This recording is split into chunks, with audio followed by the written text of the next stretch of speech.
Hello everyone! Welcome back to Along the Roots. අද video එක මටයි ජනිතයටයි ගොඩක් ස්පෙෂල්. එයයි දන්නවද? ඊයේ තමයි අපි දෙන්නගේ වෙඩින් ඇනිවර්සරි එක.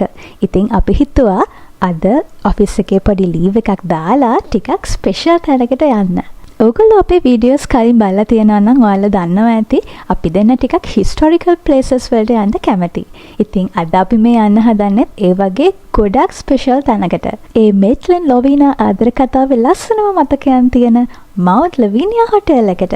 අපි දෙන්න සිලෙක්ට් කරගත්ත ලන්ච් බුෆේ එක. ඔයාලා විශ්වාස කරනවද බුෆේ ප්‍රයිස් එකට අපිට ඩේ අවුට් පැකේජ් එකක්ම හම්බුණා කිව්වොත්? ඇත්තට මේක ඒ වගේ තමයි. බුෆේ ප්‍රයිස් එකට අපිට ලන්ච් බුෆේ එක විතරක් නෙමෙයි pool access, beach access උත් හම්බ වෙනවා. ඉතින් අද වීඩියෝ එක බලලා ඔයාලා ඩිසයිඩ් කරන්න මේ එක්ස්පීරියන්ස් එක ප්‍රයිස් එකට worth ද කියලා. අපි අපේ honest review එක කියන්න.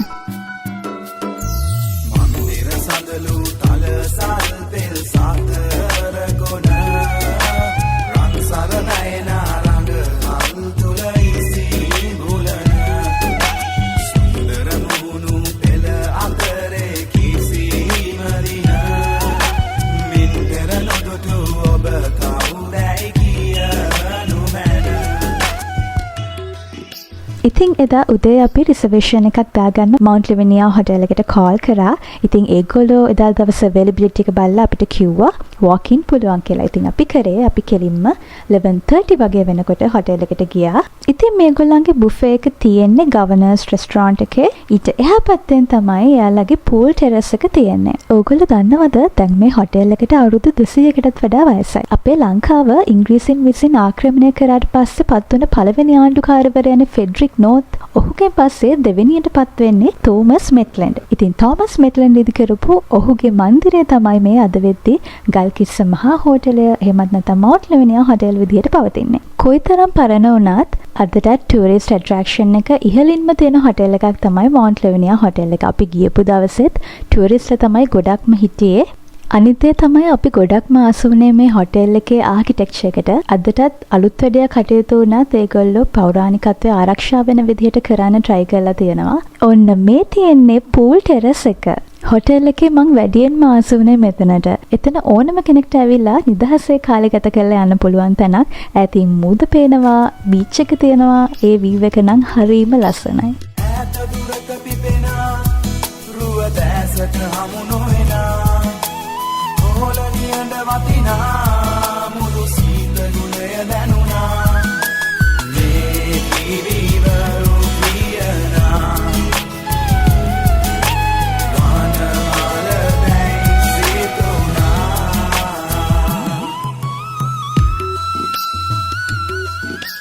මන්දිර සඳලු තල සල් පෙල් සාතර කොන රන් සරදයනා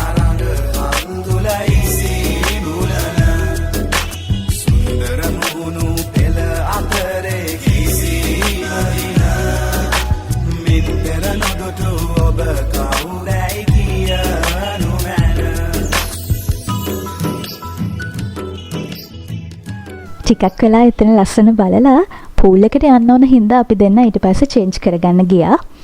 ඇත්තටම changing rooms නම් ටිකක් පරණයි. සමහර දොරවල් වල lock එක එහෙම කැඩිලා තිබුණා. ඉතින් ඒ වගේ දේවලුත් හැදුනා නම් හොඳයි කියලා අපිට හිතුණා. හොටෙල් එකේ pool එක ගොඩාක් ලොකු නැති වුණාට එදා ඒ වෙලේ ලොකු rush එකක් තිබුණේ නැහැ. ඒක නිසා අපි ගොඩාක් ලෙෂර්ලි එතන කාලය ගත කළා.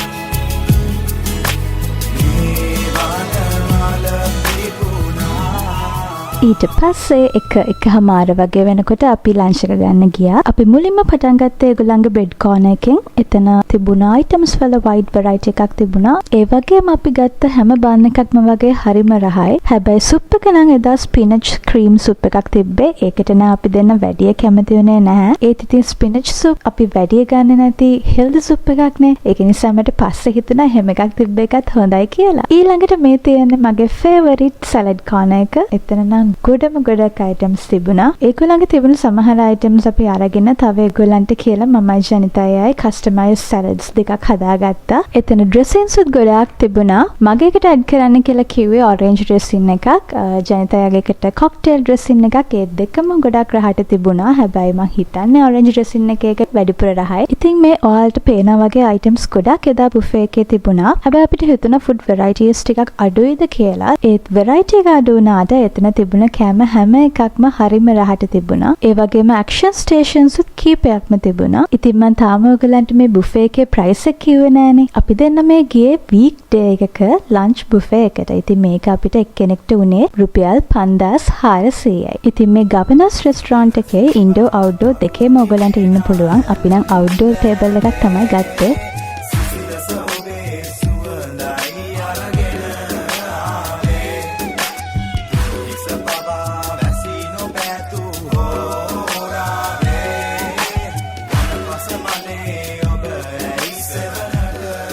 ඉතින් අපි ලන්ච් අරගෙන ඉවර වෙලා කෙලින්ම ගියේ මේ හොටෙල් එකේ තියෙන ස්පෙෂල්ම තැනක් බලන්න.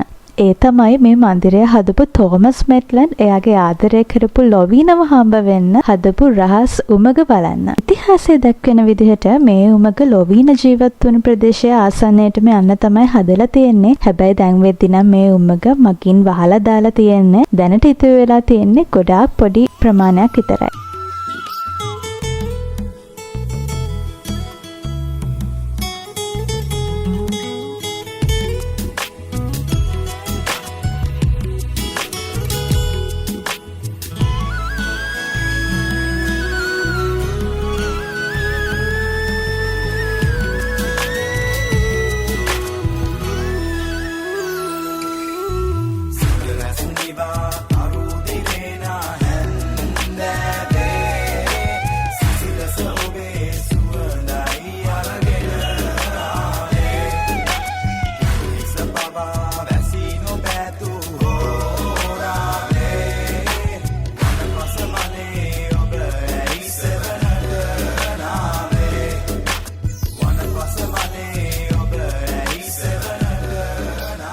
එහෙනම් ආයෙත් අපි ඉක්මනටම වීඩියෝ එකකින් හම්බ වෙමු. එතකන් අපේ Along the Road channel එක subscribe කරලා තියාගන්න. අපි ආයෙත් එනකම් පරිස්සමින් ඉන්න.